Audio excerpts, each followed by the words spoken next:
What is up, members of D12? It is your commissioner. It is the worst team in the league, probably the worst owner in the league. Taking a little break from talking about next year, and we'll talk about the matchups this week. Um, this preview probably won't be as long as I want it to be. I've got my last final here at 2 o'clock, and it's 1:30 right now. Got a few things to get done before that, but I always say it's probably not going to be long, but then it's going to be long. So, with the first matchup, we've got the rubber match. So we've got two teams hailing from out west, down the Pacific coast. We've got the Los Angeles Outlaws, the 5 seed, maybe for sure one of the top two 5 seeds of all time, going up against Oakland. And I mentioned in one of my posts, this is actually, I think, the third time that Justin has finished first in the regular season. So quietly a really good regular season team, but it's playoff time. And historically, at least the past few years, the 1 seeds have not done anything. It hasn't been since 2011 when Doug went undefeated since the 1 seed has even made the championship game. And we'll have to see once if that trend continues or not. Here on the screen, I have who I would start. Again, take everything with a very big grain of salt because I suck. This differs a little bit from what the guys have in right now. Looking over at Mike's team, he has Cooks in. I have Cooks out. He still has AJ Green in. I don't think AJ's playing, so I have AJ out. We'll talk about who I have in shortly. Over on Justin's side, he's got Steve Smith Sr. in.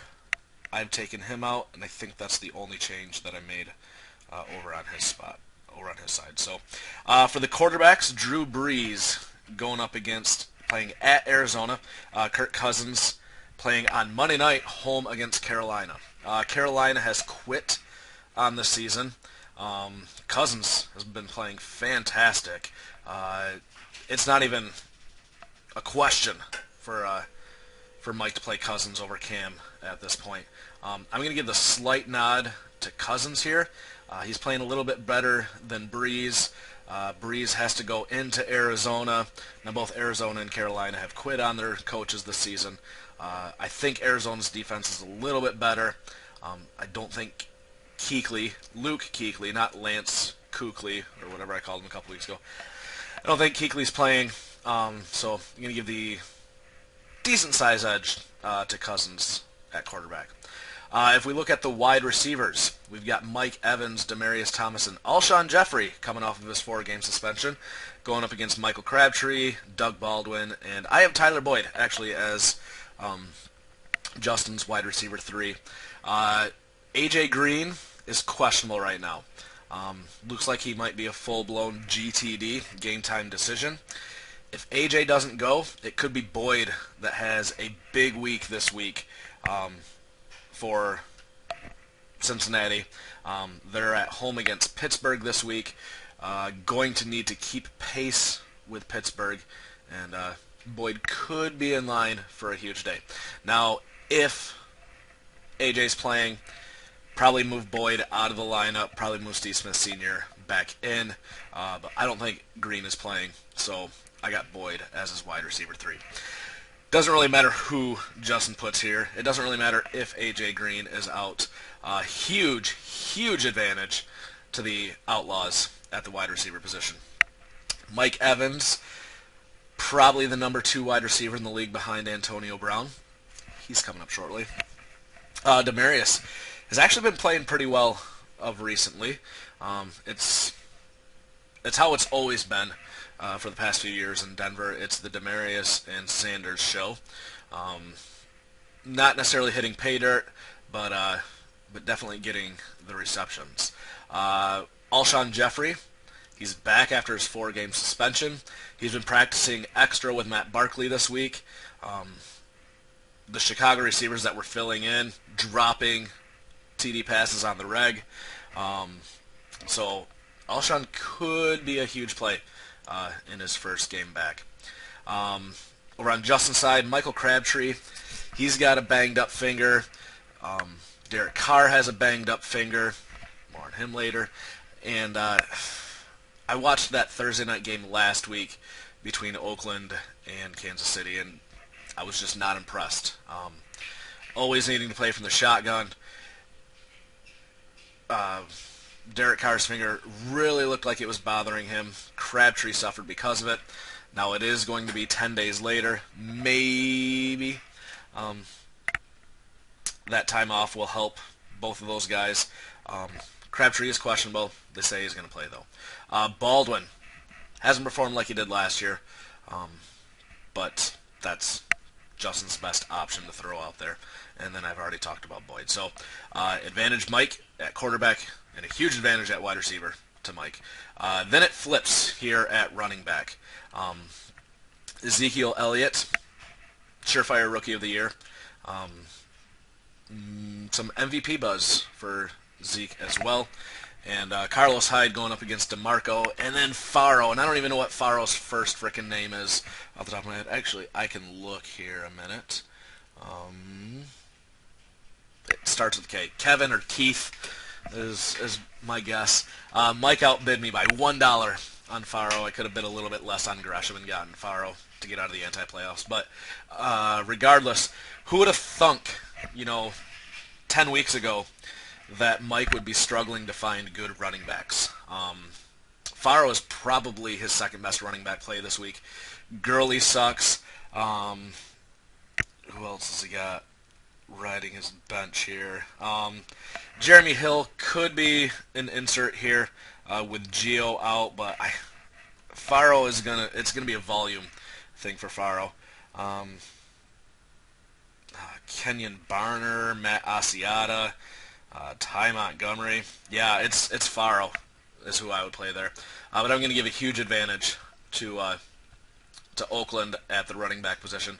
Hyde is just a better play than Faro. Elliott is just a better play than DeMarco.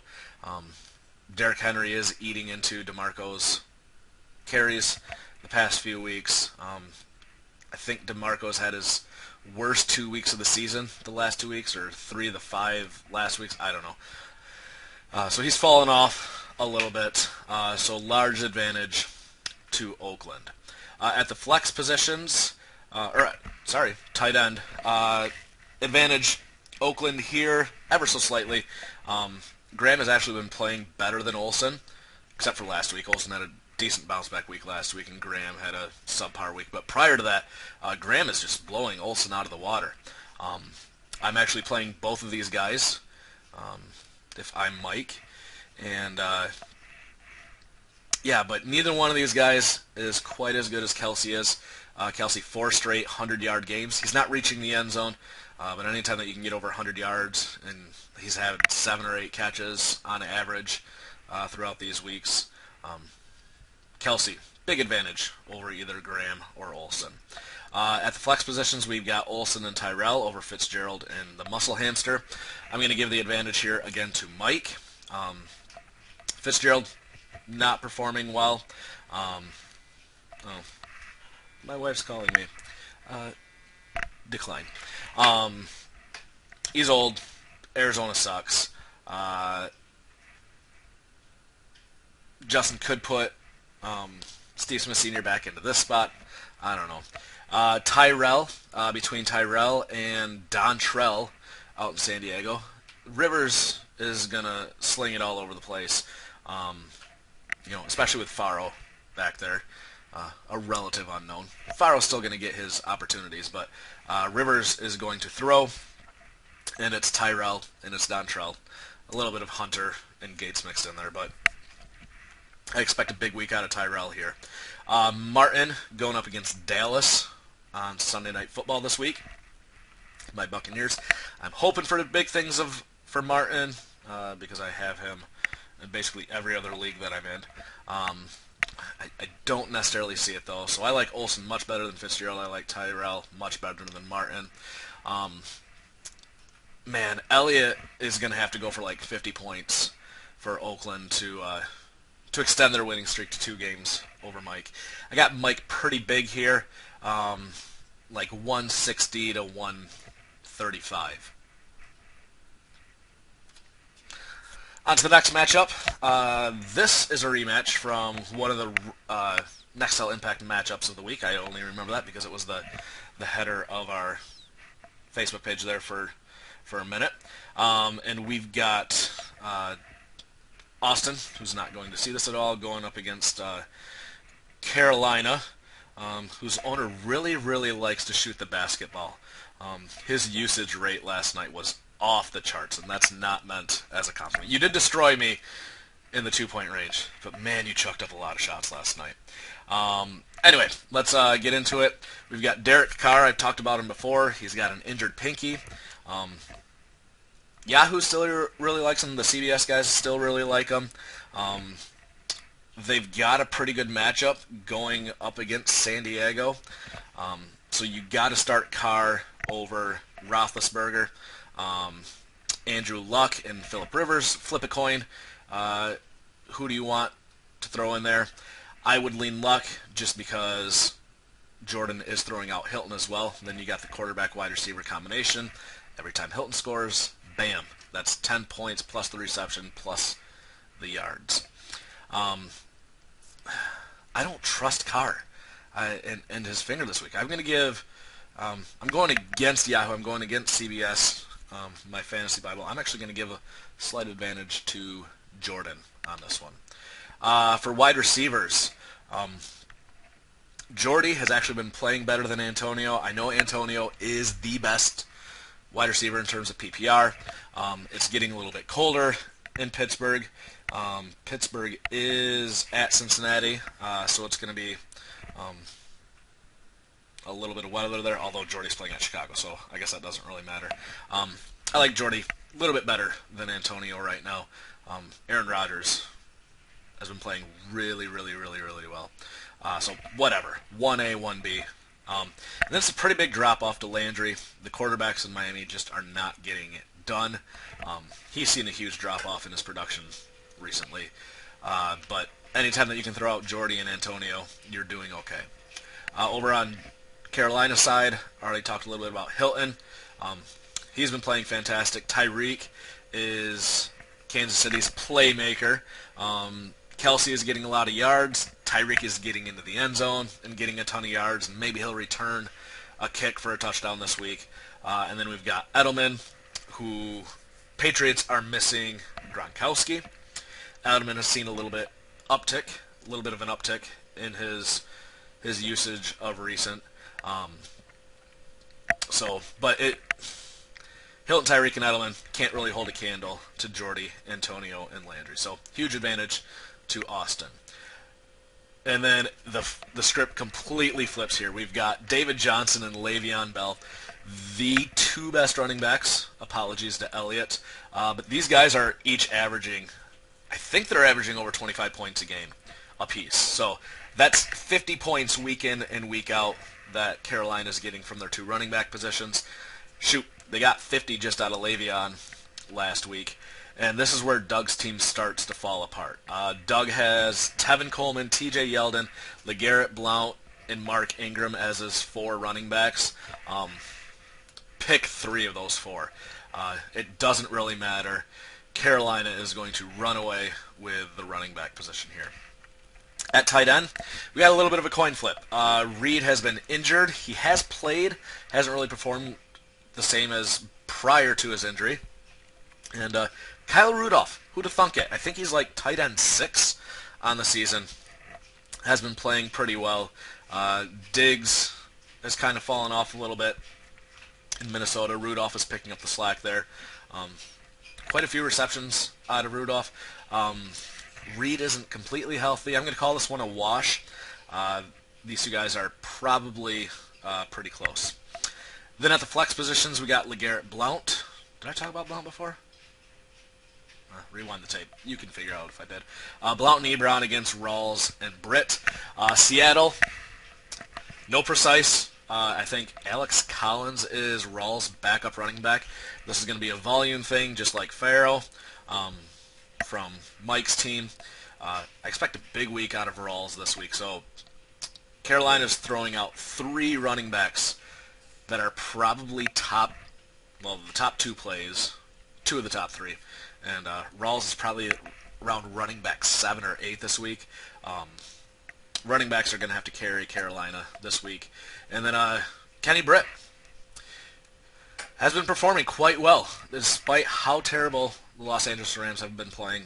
Britt continues to produce. Sometimes it is in garbage time, but those points count just as much as points in the first quarter, and has been seeing the end zone regularly. Ebron over for the Masonites. Going with a double tight end set. Masonites are without Moncrief probably this week, which is only going to help Hilton. Who else did I saw? Oh, Michael Floyd is no longer a member of the Arizona Cardinals. Anunwa, Pitta, Washington from Oakland, Crockett Gilmore, Justin Forsett, like AJ Derby. None of these guys are really anything to write home about. Doug could decide to throw in one of his different running backs, but other than that, I think that this is the lineup that he's going with. Over on Jordan's side, I think right now he still has in Brandon Marshall. If we quick pull up his game log here a minute. Yeah, it hasn't been pretty. 6 and 8 points the last 2 weeks. He did have an 18-pointer in there. But other than that, he hasn't scored more than 11 points since week 5. I'm getting Marshall out of my lineup. I mean, Marshall would play in my lineup because my lineup is terrible. But if I have championship aspirations, I am not playing Marshall. So I've got the battle of... Oh, I didn't even say who I was picking in this. I think that Carolina's running backs carry them a little bit better than Masonites wide receivers. I think this matchup is going to be closer than Oakland versus Los Angeles, but I've got Carolina prevailing here. Let's call it 155 to 140, setting up the rookie, Jordan, Carolina Aviators, doing what Reitzma couldn't do in all of his years in the Dynasty, in D12. Used to be called the Dynasty. So I've got Jordan versus Mike in the championship game. And as of right now, I think I'm leaning Jordan for the championship. That's not just because I don't want Mike to win, but I really, really like Jordan's running backs. Who can't like Jordan's running backs? So, yeah, Carolina and Los Angeles to advance. Peace.